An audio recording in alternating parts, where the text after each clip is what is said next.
Yo, what is good, Mets Nation? Welcome back to Mets Media. This is Richie, and in this video, I want to recap the first half of the season for the New York Mets, give you guys the stars of the first half, some players I feel like are destined to break out in the second half, and just go over the overall, where the New York Mets are right now. We're in first place in the NL East with a record of 47-40, and I think Mets fans should be very happy at where we are. We've been in first place since the beginning of May, and this Mets team battled a lot of injuries, and we are still in first place by 3.5 games. So before I hop into the video, I just want to mention, if you guys want to check me out over on Instagram and Twitter, that is at NYMets_media. And please, if you're new to the channel, do not forget to subscribe and like the video if you enjoyed. With that being said, let's jump right into the video. So first off, I want to talk about the stars of the first half, and there are quite a few. And who else is the best star in the entire league? And that is Jacob deGrom is the first guy we'll be talking about. This man is on a historical pace, one of the greatest performances of first half in MLB history. He's on pace to have one of the greatest, pitching performances in the entire season ever. So Jacob deGrom is easily the star of the show for the New York Mets, a 1.08 ERA. He is on pace to be one of the greatest pitchers of all time if he continues this. So Jacob deGrom, what he's done this season has been absolutely spectacular. Even at the plate, 6 RBIs, and I feel like Jacob deGrom's mentality right now, it's on another level. He understands where his craft is. He knows that he's mastered his mechanics. He's pumping 100 miles per hour with ease. His slider's untouchable, 94 miles per hour, 95 miles per hour. It looks like a fastball down the middle, and then all of a sudden it just bends, and it just makes people look silly out there.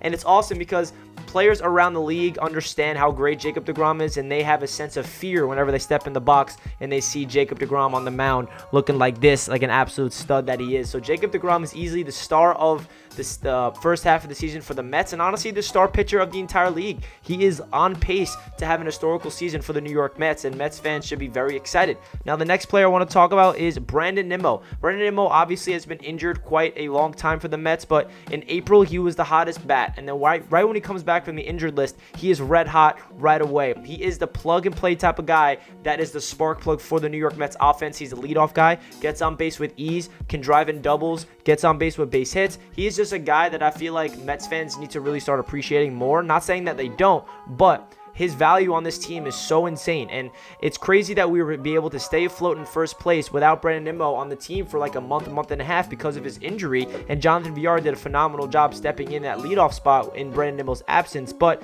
Nimmo's been really good in center field defensively. I feel like that was a big concern going into this season. He robbed the home run. He had a diving play. He's doing everything he can in center.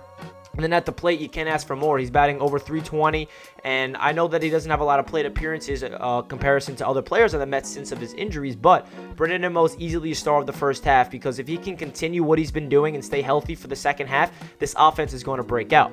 Another player that I want to talk about, which was a star of the first half, is Taijuan Walker, the All-Star for the New York Mets. He replaced Jacob deGrom in the All-Star game. He should have been in there regardless whether Jake opted out or not, in my opinion. A 2.50 ERA. He is really good. 7-3. He is easily the best free agent signing in the entire baseball, in my opinion. Nobody expected him to go out there and be dominant the way he was. I feel like throughout his entire career, Taijuan Walker, he's been battling injuries. He never really had an ability to get on the mound and pitch consistently, but now he is pumping 95 plus fastballs like it's nothing. His slider's there, his breaking stuff. He has really good command. He's striking people out. He's making people fly out. He has a really good composed mentality when it goes to on the mound, and I feel like everything's finally coming together for Taijuan Walker. Some pitchers or some players in general, it takes a little time for them to become their dominant self, and you're seeing prime Taijuan Walker, and I'm so happy the New York Mets brought him in because we needed pitching at the top half of the rotation behind Jacob deGrom, and that's exactly what Taijuan Walker is doing. And now let's going to segue into the other star of the first half, and that is indeed Marcus Stroman,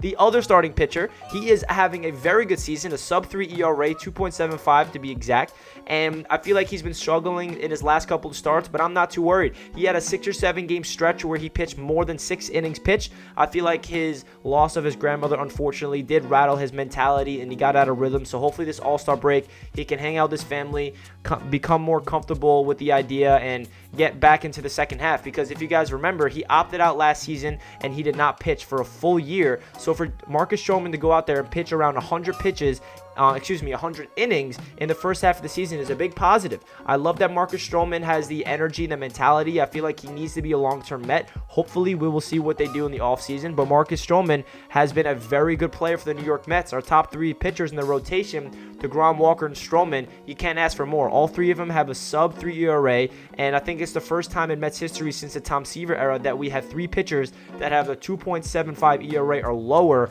at the All Star break. So that tells you how good these 3-headed monsters are in Walker, DeGrom, and Stroman. Now, let's get into some players out of the bullpen. Aaron Loup has a very good first half of the season, a sub-2 ERA. He replaced Justin Wilson as a southpaw coming out of the pen. He has been a revelation. He has been a guy that has been way better than anybody else expected, especially I did. I felt like Aaron Loup would be solid, but I didn't expect him to be this good. He has that sidearm, funky release where if he goes up against lefties, they have no chance, and he's also pitching well against righties as well. So Aaron Loup has been a very pivotal part to this bullpen because we know how important the pen has been for the Mets in the past couple of seasons, and I feel like this bullpen has been a very underrated asset to the New York Mets. And that segues into our closer, Edwin Diaz. He is easily a star of the first half of the season in my eyes.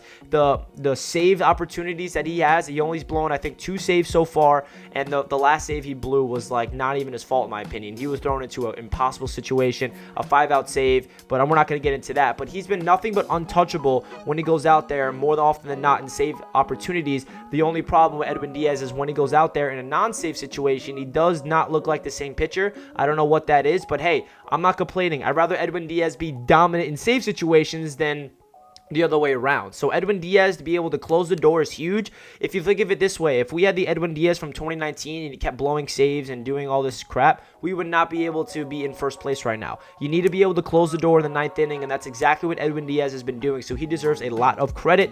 And then the 2 VR Pilars I want to talk about as well. These guys, the bench mob has been such a pivotal role for the New York Mets. You can even throw in Tomas Nido, you can throw in Guillorme, you can throw in Jose Peraza. There's so many guys. I just want to talk about the bench mob because these guys were the ones that plugged in for all the injuries for the New York Mets. Guys like JD Davis has been out all year. Conforto's been out. McKinney can be in that bench mob opportunity as well. There's so many players that's been injured all throughout the first half of the season, and the bench mob plugged in and had a big role on why the New York Mets are so good. So now let's get into some players I'm predicting to have a big second half of the season that did not really have, the big first half that we were expecting. First guy is easily Francisco Lindor. He definitely did not live up to the contract that we gave him in the first half of the season, but hey, the last month he's been playing like Francisco Lindor. He's slashing around a 270 plus average, and he's driving guys in. He's hitting the ball, over the fences more often than not, and he's been playing like a Gold Glover at shortstop all throughout the season. I think his only issue was that plate. I feel like Francisco Lindor is destined to have a really good second half for the New York Mets. He's always been known to be a second half playoff type of player all throughout his career at Cleveland. So if that's the case, we're in good hands. I felt like Lindor needed to have a couple of months to adjust to the new market. We have a brand new fan base. Unfortunately, he heard a lot of boos, so he's getting accustomed to the New York fan base that we're hard. I would never boo him. If I was ever at those games when he was struggling, I would be cheering him on, saying, "You'll get through this, Lindor." Like, I would not boo him, but that's just my opinion. But Lindor, I really feel like he is destined to have a very good second half simply because he's accustomed to the system of the New York Mets. He understands the clubhouse more. He's getting better relationships. He's more importantly getting confidence within himself. And I feel like Lindor is going to be really good in the second half. Pete Alonso, he did not have a terrible first half by any means. He just had an average, I feel like. In Pete Alonso's standards, he could have had a way better first half. But if you remember in his rookie season, after he won the home run derby, some people were like, oh, home run derby messes up your swing. It makes you not have a good second half of the season. Well, I disagree. I feel like the home run derby is really good for Pete Alonso because he went out there and was chasing Aaron Judge's record for 53 home runs in a season, and that's exactly what he ended up doing. And I feel like this home run derby is going to build on Pete Alonso's confidence, and he's destined to have a breakout second half of the season, slugging home runs, getting on base. The slug percentage is going to go up. He's been really good at first base defensively as well. I just feel like Pete Alonso is destined to have a great second half. Michael Conforto, he's easily a guy that's been very disappointing. His batting average is around 200.